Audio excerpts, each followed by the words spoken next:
नमस्कार, स्वागत है आपका ज्ञान वृक्ष के इस ऑनलाइन क्लास में। दोस्तों, आज हम लोग देखेंगे 31 अगस्त का करंट अफेयर्स। इसमें भी 10 प्रश्न है। 10 प्रश्न आने वाले एग्जाम्स के लिए बहुत ही इंपॉर्टेंट है। इसे हम लोग समझेंगे, देखेंगे और डिटेल्स में पढ़ेंगे। तो चलिए देखते हैं। पहला प्रश्न है कि किस राज्य की सरकार ने राज्य के सरकारी विद्यालयों के लिए स्कूल इनोवेशन चैलेंज की घोषणा की है। देखिए दोस्तों, सरकारी विद्यालयों के लिए स्कूल इनोवेशन चैलेंज की घोषणा तेलंगाना गवर्नमेंट ने की है। कौन किया है भाई? तेलंगाना गवर्नमेंट। तो आंसर क्या हो जाएगा? आंसर 1 का ए बिल्कुल सही है। इसे ध्यान रखना है, इसके बारे में कुछ बात को जान लीजिए। तेलंगाना विद्यालय शिक्षा विभाग, Telangana state innovation cell, Inqui lab foundation और यूनिसेफ इंडिया द्वारा संयुक्त रूप से सितंबर से लेकर के दिसंबर 2020 के बीच में इसे आयोजित किया जाएगा। राज्य के सभी 33 जिलों के सरकारी स्कूलों में छात्रों में नवाचार की भावना को विकसित करने के लिए स्कूल इनोवेशन चैलेंज की घोषणा की गई है। आगे बढ़ते हैं। दूसरा प्रश्न देखते हैं कि अगस्त 2020 में चेस ओलंपियाड 2020 का खिताब किस देश ने जीता है। देखिए दोस्तों, ये जो अगस्त 2020 में खिताब हुआ है, मतलब जो चेस का ओलंपियाड हुआ है, इसमें पहले तो रसिया जीता है इसमें, लेकिन सर्वर उसका स्लो हो गया था। कोविड-19 के चलते ये पहली बार ऑनलाइन आयोजित किया गया था, जिसमें सर्वर स्लो होने के चलते इसके पहले रसिया को विजेता बना दिया गया था। फिर बाद में जब क्लेम किया गया तो भारत को विजेता घोषित किया गया। तो इस तरह से भारत और रसिया दोनों को विजेता माना गया। तो आंसर ए और बी दोनों सही है, तो 2 का आंसर डी बिल्कुल सही है। तो इसे ध्यान रखिएगा।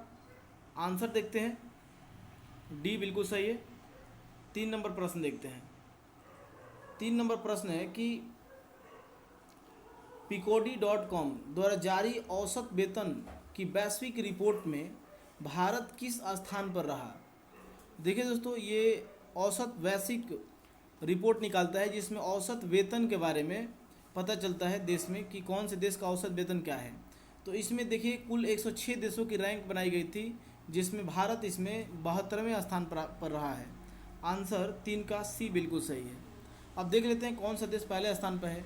तो देखिए कुल 106 देशों की रैंकिंग में भारत का जो औसत वेतन है वो 32,800 रुपये है, और मतलब मासिक वेतन ये है।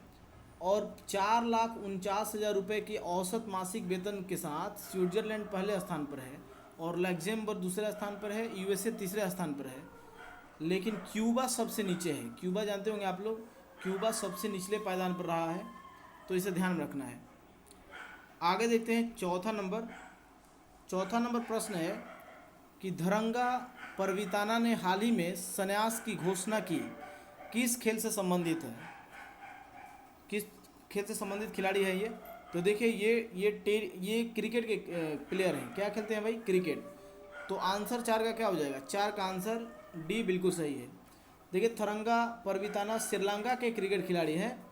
श्रीलंका की प्रथम श्रेणी में सर्वाधिक रन बनाने वाले क्रिकेटर रहे हैं ये, तो इन्हें ध्यान रखिएगा। ऐसे नाम पूछा जा सकता है कि थरंगा परविताना कहाँ के खिलाड़ी हैं या किस खेल से संबंधित है, तो ये क्रिकेट से संबंधित है। आगे देखेंगे 5 नंबर प्रश्न है कि अगस्त 2020 में किस कंपनी ने फ्यूचर ग्रुप के रिटेल बिजनेस का 24,773 करोड़ रुपए में अधिग्रहण किया है। देखिए दोस्तों, ये किया है रिलायंस ने। कौन किया है भाई? रिलायंस ने किया है। तो आंसर क्या हो जाएगा इसका? आंसर ए बिल्कुल सही है।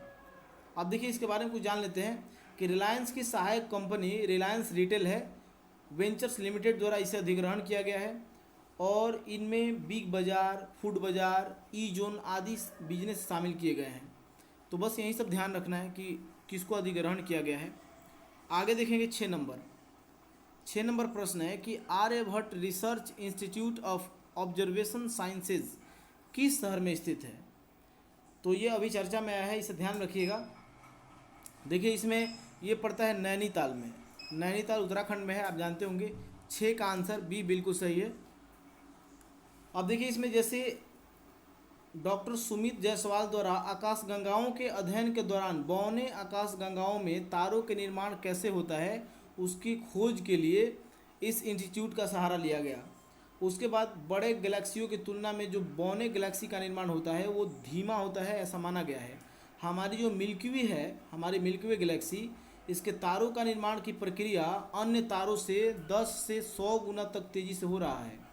तो यही सब मदद मिली है, इसके चलते ये चर्चा में है। तो इसे याद रखिएगा, आर्यभट्ट, तो इस नाम से इंस्टीट्यूट है, रिसर्च इंस्टीट्यूट। तो आंसर क्या हो जाएगा इसका? नैनीताल। आगे देखते हैं, अगला है 7 नंबर। किस राज्य की सरकार ने मेजर ध्यानचंद विजय पथ योजना को लॉन्च किया है? देखिए दोस्तों, मेजर ध्यानचंद विजय पथ योजना उत्तर प्रदेश गवर्नमेंट द्वारा लॉन्च किया गया है। आंसर 7 का ए बिल्कुल सही है, उत्तर प्रदेश सरकार। इसमें हुआ क्या देखिए, यूपी के उप मुख्यमंत्री केशव प्रसाद मौर्य द्वारा मेजर ध्यानचंद विजय पथ योजना की शुरुआत की गई है। इस योजना के तहत उत्तर प्रदेश के 29 अंतर्राष्ट्रीय स्तर के खिलाड़ियों के घर तक संपर्क मार्ग का निर्माण किया जाएगा। तो इन्हें ध्यान रखना है। आगे बढ़ते हैं, 8 नंबर। 8 नंबर है कि अयाका ताकाहाशी, जिन्होंने हाल ही में संन्यास की घोषणा की, किस खेल से संबंधित है? देखिए दोस्तों, जो संन्यास लेने वाले खिलाड़ी हैं उनका नाम जरूर याद रखना है, किस खेल से संबंधित है, कौन से देश के हैं। तो ये इनका नाम है अयाका ताकाहाशी। तो इस टाइप का नाम ताका होगा, ये जो भी आता है ये सब जापान के होते हैं। तो 8 का आंसर ए बिल्कुल सही है, बैडमिंटन से संबंधित है और जापान की प्रसिद्ध बैडमिंटन खिलाड़ी हैं। 2016 के रियो ओलंपिक में इन्होंने स्वर्ण पदक प्राप्त किया था, तो इसलिए ये चर्चा में रहती हैं। आगे देखिए 9 नंबर। 9 नंबर है कि किस देश ने यूएनएससी में शांति सुरक्षा बलों में महिलाओं की अधिक भागीदारी के प्रस्ताव को रखा है? देखिए दोस्तों, ये यूएनएससी में शांति सुरक्षा बलों में महिलाओं की अधिक भागीदारी के लिए अपना प्रस्ताव रखा है। ये है इंडोनेशिया। कौन है? इंडोनेशिया। आंसर सी बिल्कुल सही है। अब देखिए, इसमें भारत द्वारा भी यूएनएससी में इस प्रस्ताव को सह प्रयोजित किया गया, सपोर्ट किया गया कि ठीक है ये सही है बात। और महिलाओं की भागीदारी मात्र 6% ही थी इसमें, अब इसको बढ़ाने की बात कही जा रही है।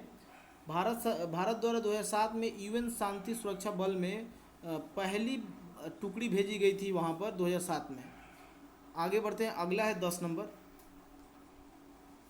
10 नंबर प्रश्न है कि ईशिका चौधरी, जिन्हें हाल ही में एकलव्य पुरस्कार से सम्मानित किया गया, किस खेल से संबंधित है? देखिए दोस्तों, ईशिका चौधरी जो हैं ये हॉकी की प्लेयर हैं। किसकी प्लेयर है? हॉकी की। आंसर क्या हो जाएगा? बी बिल्कुल सही है, हॉकी प्लेयर। इनका नाम जरूर याद रखिएगा, इनको एकलव्य पुरस्कार दिया गया है।